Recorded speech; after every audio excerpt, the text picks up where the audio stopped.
Yo, what's up mga kuis na welcome back sa aking channel and welcome din sa ating segment na Hot Wheels Spotlight. And for today's feature, isa na namang classic na hindi mawawala sa usapan, no?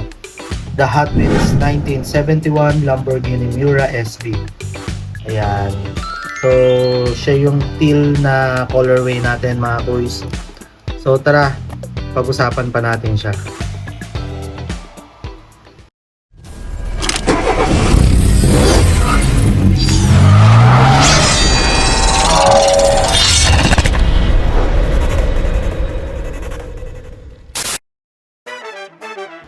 Yun mga kuis, no, simulan natin sa card art. Ayan, makikita natin dito yung Miura in this clean light teal color with black hood details. Ayan mga kuis, may black na vent siya sa kanyang hood na very sporty ang dating mga kuis. Yung stance pa lang sa artwork, no, kita mo na agad yung pagiging low and sleek niya, no, signature look ng ating Miura. Plus part siya ng ayan 70s versus 90s series, kaya may dagdag collectible factor din mga kuis. Ayan. So, onto the actual diecast naman tayo mga kuis. Grabe yung kulay niya, no? This light teal finish is super clean. Hindi siya masyadong loud pero sobrang elegant. So, parang classic na may modern touch. Perfect balance. Ayan mga kuis.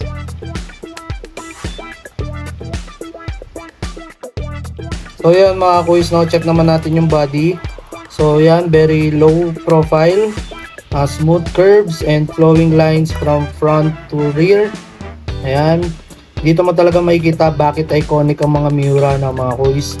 So may subtle side detailing din siya mga kuis, including that small emblem. Ayun, ayan, simple pero nagbibigay siya ng extra realism, no.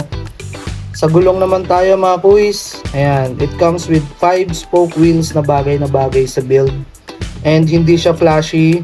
Sakto lang to complement the clean and classic look ng kotse natin mga kuis. Ayan. Ayan, sa overall look mga kuis, panalo to, no? Kahit naka-blister pa lang, ang lakas na ng presence niya mga kuis. So, compact man, ramdam mo agad yung pagiging supercar legend niya, no mga kuis. So quick thoughts lang. For me, this is perfect for collectors na mahilig sa vintage exotics, no. Hindi siya over-designed, simple, clean, and timeless mga kuis. So kung bibigyan natin to ng ratings mga kuis, for me,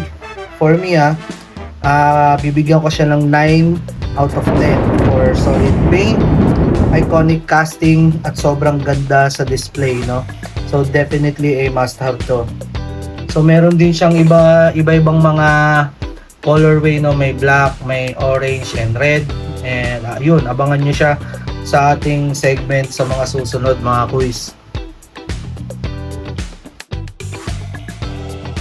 And that's it for today's Hot Wheels Spotlight mga kuis, no.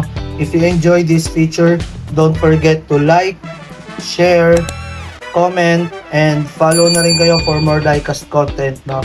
So, see you sa next episode mga kuis. Peace!